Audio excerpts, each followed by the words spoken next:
silakan dok. Oke, selamat pagi semuanya. Terima kasih buat Tarot atas waktu dan tempatnya. Nah, jadi sebenarnya memang pembahasan topik hari ini tuh memang sangat menarik ya, terutama buat dokter dan juga oma-oma yang ada di sana semua. Karena sebenarnya topik ini cukup jarang dibahas, tapi menjadi hal yang penting karena pada dasarnya semua wanita itu akan mengalami fase ini atau yang kita sebut dengan menopause.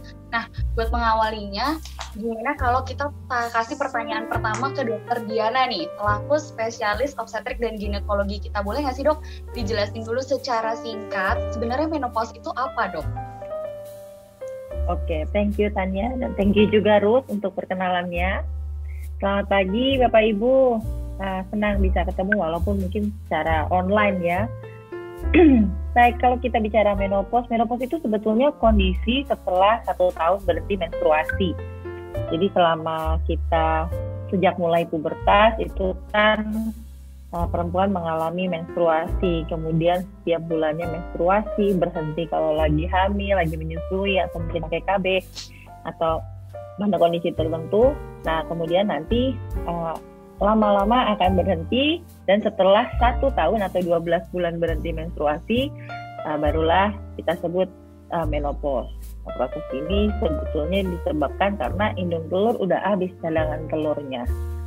Jadi waktu kita lahir, perempuan itu dikasih jatah bakal sel telurnya.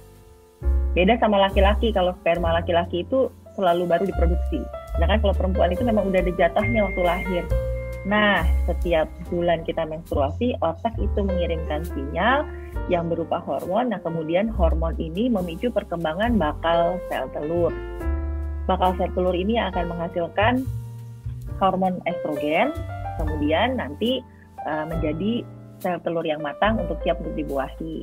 Kalau nggak dibuahi, kemudian terjadi yang namanya menstruasi. Nah, jadi semakin bertambahnya usia, bakal sel telur ini makin lama berkurang dan sampai habis. Nah, saat habis itu, maka tidak ada lagi bakal telur yang yang bisa dimatangkan, dan kemudian terjadi proses yang namanya menopause. Makasih loh dok untuk penjelasan singkatnya. Tapi sebenarnya kapan sih dok seseorang tuh akan mulai memasuki fase itu dok? Kapan ya? Kalau misalkan kalau kita bilang tadi menopause itu kan kalau udah 1 tahun nih berhenti menstruasi. Tapi sebenarnya sebelum itu ada yang disebut gejala klimakterik atau perimenopause. Nah, berapa lamanya gejala perimenopause ini memang tidak bisa dipastikan. Jadi kita nggak bisa tentuin apa berarti nanti setahun sebelum masuk masa menopause itu bakalan mulai ada gejala. Nggak bisa, ini memang ada range-nya. Tetapi normalnya biasanya mulai di usia 40 tahun orang sudah mulai mengalami gejala-gejala yang disebut klimakterik atau perimenopause ini. Kan tadi dokter bilang normalnya itu di usia 40 tahun ya dok, dan harus 1 tahun udah berhenti mens dulu nih. Nah tapi sebenarnya bisa nggak sih dok itu terjadi sebelum usia 40 dok? Bisa aja. Walaupun normalnya usia 40, tapi rata-rata kalau di Indonesia itu sekitar 51-52 tahun ya. Jadi sebenarnya sih rata-rata memang 50 tahunan ke atas. Walaupun normal dari 40 tahun sudah bisa kita bilang normal. Apa saja yang bisa mempengaruhi kondisi menopause yang lebih cepat? Misalnya pengaruh lingkungan, maksudnya lingkungan itu pencemaran lingkungan gitu ya, radiasi gitu dari lingkungan sekitar, kemudian genetik, atau misalkan pernah dilakukan operasi untuk angkat indung telur, itu pasti akan mempengaruhi kan, atau mungkin angkat sisa juga akan mempengaruhi cadangan indung telur. Kemudian kemoterapi, misalkan menjalani kemoterapi, apalagi kalau kemoterapinya untuk tumor atau kanker di kandungan, itu kan memang langsung mempengaruhi.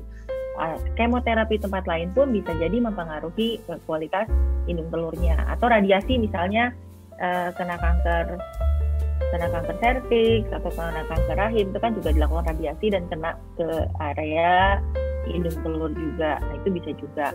Atau merokok. Bahkan untuk merokok ini tidak hanya perokok aktif, tapi juga perokok pasif ternyata terpengaruh. Perokok pasif maksudnya apa? Jadi sebenarnya ibu-ibu tidak merokok, tetapi orang di sekitarnya yang merokok. Jadi dari kecil misalkan terpapar asap rokok mungkin dari orang tua, kemudian nanti remaja kena paparan asap rokok dari lingkungan sekitar, apa orang tua atau teman-teman, kemudian nanti pada saat menikah mungkin menikah dengan perokok. Jadi paparan asap rokoknya kan panjang sekali tuh, sepanjang hidupnya. Nah itu ternyata bisa mempengaruhi usia menopause lebih cepat, walaupun nggak signifikan sih. Kalau gitu di dok, tadi kan dokter udah sebut itu beberapa faktor resiko yang bisa menyebabkan terjadinya menopause dini nih dok. Nah sekarang kalau misalnya ketika orang mau mengalami menopause, biasanya tuh akan ada perubahan nggak sih dok? Baik itu fisik atau dari organ-organ sistem lainnya, itu dia pengaruh nggak dok?